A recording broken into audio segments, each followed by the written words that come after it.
আজ এমনিতেই দেরি হয়ে গেছে, তার উপর আবার কোনো অটো পাচ্ছে না। যে কটা গেল সবই পুরো ভর্তি। ইলা বিরক্ত হচ্ছে নিজেরই ওপর। রোজ যতই ভাবে একটু তাড়াতাড়ি বেরোবে, কিন্তু রোজ সেই একই অবস্থা। আজ ব্যান্ডেল লোকালটা মনে হয় না আর পাবে। ওই একটা টোটো আসছে, হাত দেখে উঠে গেল আর বলল, ট্রেনটা ধরিয়ে দিলে খুব ভালো হয়, একটু চেষ্টা করুন না। টোটোটা যেন আর চলতেই চায় না। দেরি হয়ে যাচ্ছে বলে অধৈর্যে আরও ধীর গতির মনে হতে লাগলো ইলার। শেষ পর্যন্ত ট্রেন দেরি করার জন্য ইলা ধরতে পারল গাড়িটা। ভিড়ের পাশ কাটিয়ে কোনো মতে নিজের পুরনো জায়গায় পৌঁছালো। ইলা কখনো মহিলা কামরায় ওঠে না, প্রথম প্রথম উঠত, তখনও বুঝে গিয়েছিল মহিলাদের থেকে পুরুষরা অনেক বেশি সহায়ক। সমীরকে আজ যেন আরও আধুনিক, আরও আকর্ষণীয় লাগছে। কাঁচের দরজার বাইরে থেকে ইলা লক্ষ্য করল। অফিসে আসা মাত্রই ইলার ডাক পড়ে সমীরের ঘরে। কিন্তু আজ কি হলো? কদিন ধরে ইলা লক্ষ্য করছে সমীর ইলাকে এড়িয়ে চলছে। কিছু বলতে গেলেও একটা উদাসীন ভাব দেখাচ্ছে। রিয়া ইলার সহকর্মী হলেও ইলাকে রিয়া খুব পছন্দ করে, তাই রিয়ার সাথে ইলার ঘনিষ্ঠতা বাকিদের থেকে একটু বেশি।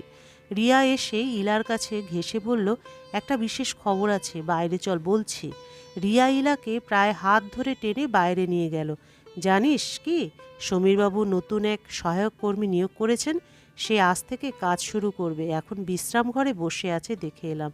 পরিচয়ও করলাম, খুব আধুনিক আর অহংকারী মনে হলো। যথেষ্ট সুন্দরী। তাকে নাকি সমীরবাবুর অফিস ঘরেই বসবার ব্যবস্থা করা হচ্ছে। এ কি, কি হলো তোর? চুপ করে আছিস, কথা বলছিস না কেন? ইলার যেন পায়ের নিচ থেকে জমি সরে যাচ্ছে। কানের দুপাশ দিয়ে গরম লাভার স্রোত বয়ে যাচ্ছে। কি শুনল, নিজের কানকেই বিশ্বাস করতে পারছে না। গতদিন 10 আগেই তো সমীর আর ইলা দীঘা থেকে বেরিয়ে এলো, এক ঘরে এক বিছানায় 2 দিন 3 রাত কাটালো। কত হাসি, কত খুশি, কত প্রেম, কত স্বপ্নের ভিড় দেখেছিল সমীরের মুখে চোখে। তাহলে কি সব মিথ্যে, সব অভিনয়? ইলা ধীর পায়ে হাঁটতে হাঁটতে সমীরের অফিস ঘরে প্রবেশ করলো। প্রয়োজনীয় কাগজগুলো নিয়ে বেরিয়ে আসছে। এমন সময় সমীর বলল, ওগুলো রেখে দাও, আমি অন্য কাউকে দিয়ে করিয়ে নেব। তুমি তোমার টেবিলে গিয়ে বসো। এখন আর আমার কাজগুলো তোমার দেখার দরকার নেই। তুমি তোমার অন্য কাজগুলো করো। ইলা যেন কিছুই বুঝে উঠতে পারল না। কেমন একটা জড় পদার্থের মতো দাঁড়িয়ে রইল। যখন সমীর আবার বলল, কি হলো, যাও নিজের কাজ করো, তখন ইলার ঘোর কাটল। নিজের চেয়ারে এসে বসল। আজ আর ইলার কোনো কাজেই মন নেই। কিছু সময় পরে স্যুট পরা একটি অল্পবয়সী মেয়ে সমীরের ঘরে ঢুকল। ইলা কাচের বাইরে থেকে দেখল মেয়েটি বেশ সুন্দরী। মেহেন্দি করা এলো চুলের দুপাশ কাঁটা দিয়ে আটকানো। সেই চুলের এক পাশ দিয়ে আগুন রঙা কিছু চুল ওপর থেকে নিচ পর্যন্ত নেমে গেছে, যেন কালো মেঘের মধ্য দিয়ে এক চিলতে সিঁদুরে মেঘ রেখা টেনে দিয়ে গেছে। ঈর্ষা ইলার বুকের ভেতর ঝনঝন আওয়াজ হতে লাগলো। অনেকগুলো থালা বাসন একসাথে মেঝেতে পড়ে গেলে যেমন হয়। ইলা আর অফিসে বসে থাকতে পারল না, ছুটি নিয়ে বেরিয়ে গেল। আজ ইলার বারবার বাবির কথা মনে পড়ছে। বাবির বয়স এখন 7 বছর। ইলা যখনই অফিস থেকে ফেরে ছেলেটা দৌড়ে এসে মা বলে জড়িয়ে ধরে। কিন্তু আজ প্রায় 2 বছর হয়ে গেল ইলা অনেক দিন বাবির জন্য কিছু নিয়ে ফেরেনি। আজ কিছু কিনে নিয়ে যাবে। ইলা বাড়ি ফেরার পথে বাবির জন্য একটা খেলনা গাড়ি কিনলো। শান্তানু সিগারেট খেতে ভালোবাসে, তাই শান্তানুর জন্য 1 প্যাকেট ফিল্টার উইলস কিনতে কিনতে ইলার মনে পড়ে গেল এই সিগারেট খাওয়া নিয়ে একসময় ইলা কতই না অশান্তি করেছে। কিন্তু বহুদিন হয়ে গেল শান্তানুর সিগারেট খাওয়া অনেক বেড়ে যাওয়া সত্ত্বেও ইলার কিছুই যেন নজরে পড়ত না। এখন ইলা বুঝতে পারছে আসলে সমীরের সাথে এতই ভেসে গিয়েছিল যে স্বামী সন্তানকে দুটো প্রাণী ছাড়ার কিছুই যেন বুঝতে চাইতো না।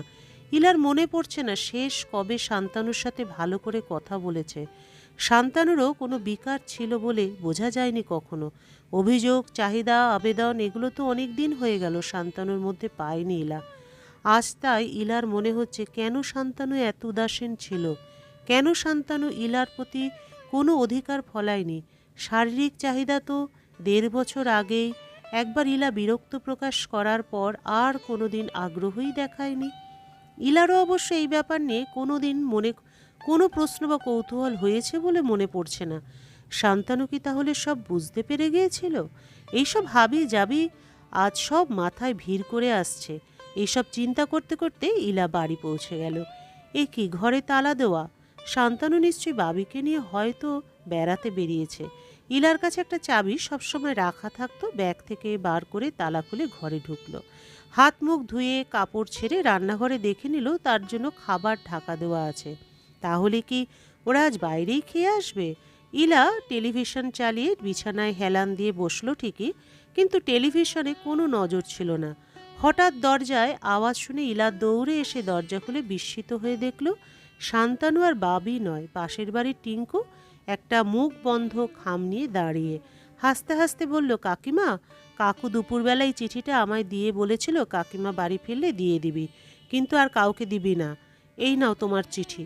ইলা চিঠি নিয়ে ঘরে এসে একটু তাড়াহুড়ো করে খুলতে গিয়ে খানিকটা ছিঁড়ে ফেলল। আমি শান্তানু বলছি। চিঠিতে বলছি এই কারণে যে যখন তুমি এই চিঠি পড়বে তখন আমি বাবিকে নিয়ে অনেক দূর পৌঁছে গেছি। সামনে না বলার কারণ আমি কোনো বিতর্ক চাইনি। রান্নাঘরে তোমার খাবার ঢাকা দেওয়া আছে, খেয়ে নিও। আমি বাড়িওয়ালাকে 5 বছরের ভাড়া আগাম দিয়ে এসেছি। বাড়ি ভাড়া নিয়ে তোমার ওপর কোনো চাপ রইল না।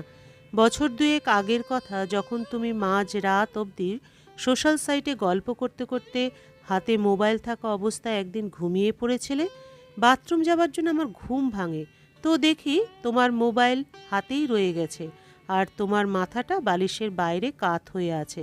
আমি তোমার মাথাটা আদরের সাথে বালিশে তুলে দিয়ে দুপায়ের মাঝে পাশ বালিশ দিয়ে দিলাম। তোমার হাতের থেকে মোবাইলটা সরিয়ে রাখতে গিয়ে কৌতূহলবশত তোমার ফোনের বাক্যালাপ খুলে দেখি তোমাদের প্রেমালাপ। পুরোটা পড়ার পর আমার মধ্যে কোনো রাগ বা ঘৃণা হয়নি, শুধু একরাশ যন্ত্রণা আর অভিমান। বুক ফেটে গিয়েছিল। আমি নিঃশব্দে মোবাইলটা তোমার বালিশের পাশে রেখে শুয়ে পড়ি, কিন্তু সারা রাত ঘুমোতে পারিনি। সিগারেটের পুরো প্যাকেটটা শেষ হবার পরে খেয়াল আসে ভোর 4:30 বেজে গেছে। আমি সেদিন অফিসে যাব বলে বাড়ি থেকে বেরিয়েছিলাম ঠিকই, কিন্তু অফিসে যেতে পারিনি। গঙ্গার পাড়ে গিয়ে ভারাক্রান্ত মনে বসে বসে কখন যেন নিজের অজান্তেই চোখের কোণটা ভিজে গিয়েছিল। 2 দিন বাদে তুমি খবর দিলে তুমি একটা ভালো চাকরি পেয়েছো, খুব ভালো কাজ, ভালো মাইনে। আমি তোমায় বলেছিলাম কি দরকার, আমাদের অসুবিধা তো হচ্ছে না, তাছাড়া বাবিকে কে দেখবে। তুমি খুব উৎসাহ নিয়ে আমায় বোঝানোর চেষ্টা করেছিলে অনেক টাকা হবে, বাবিকে ভালো স্কুলে পড়াবে, মাইনে দিয়ে লোক রেখে দেবে, ইত্যাদি ইত্যাদি। আমি বুঝলাম তুমি উড়ে বেড়াবার স্বাধীনতা চাইছো। আমি মনে মনে হাসলাম আর সব বুঝতে পারলাম।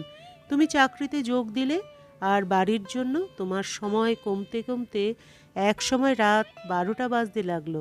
তোমার বাড়ি ফিরতে ফিরতে আমি বুঝলাম তোমার 12টাও বেজে গেল। তখন তোমায় আর মোবাইল নিয়ে খুব একটা ব্যস্ত আর দেখতাম না।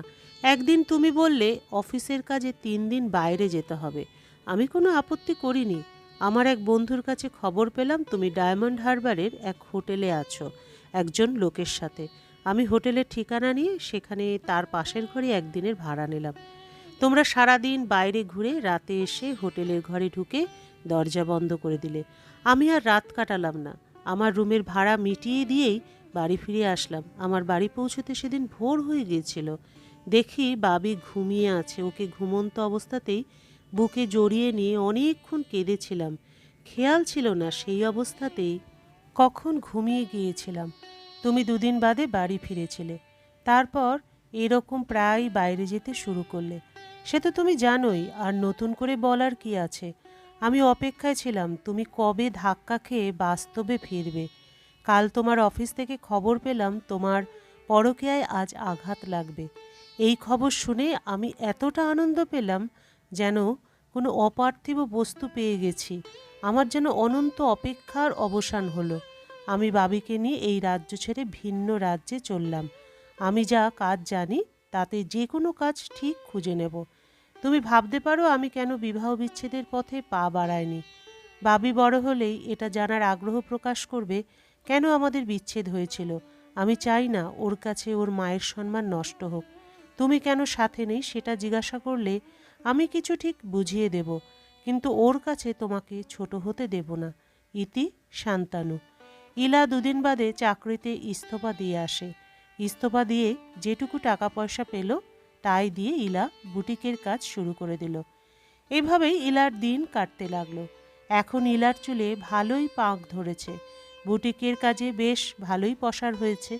বিভিন্ন জায়গা থেকে ইলার কাছে ডাক আসে প্রদর্শনীতে অংশগ্রহণ করার জন্য। একদিন খুব ভোরে দরজায় কড়া নাড়ার শব্দ। দরজা খুলে বাইরে এসে দেখে এক বয়স্ক ভদ্রলোক দাঁড়িয়ে আছে। ভোরের আলো ভালো করে না ফোটায় ভদ্রলোকটির মুখ দেখা যাচ্ছে না। ইলা বুঝে উঠতে পারছিল না ভেতরে আসতে বলবে কিনা। এমন সময় লোকটি পাশ কাটিয়েই নিজে ঘরে ঢুকলো। ঘরের আলোয় দেখল শান্তানু দাঁড়িয়ে আছে। শান্তানুর বয়স দেখে ইলা নিজের বয়সের কথা অনুমান করল। শান্তনুকে অনেক রাশভারী লাগছে, পরিপূর্ণ প্রতিষ্ঠিত পুরুষ মনে হচ্ছে। ইলা যেন বোবা হয়ে দাঁড়িয়ে রইল, কিছুই বলতে পারছে না, শুধু ঠোঁট দুটো কাঁপছে। শান্তনু ইলার হাত দুটো ধরে বিছানায় নিজের কাছে নিয়ে এসে বসালো, আর ইলার দুগালে দুটো হাত রেখে বলল, তোমার ছেলের তো কাল বিয়ে, সে তো বায়না ধরেছে মাকে না নিয়ে আসলে বিয়ের পিঁড়িতে উঠবে না। এত কিছু হবার পরেও কোনোদিন ইলা কাঁদেনি, শুধু নিজের ওপর নিজের ঘৃণা বেড়েছে। আজ ইলা আর নিজেকে সামলাতে পারেনি, হাউ হাউ করে সজোরে কেঁদে ফেলল।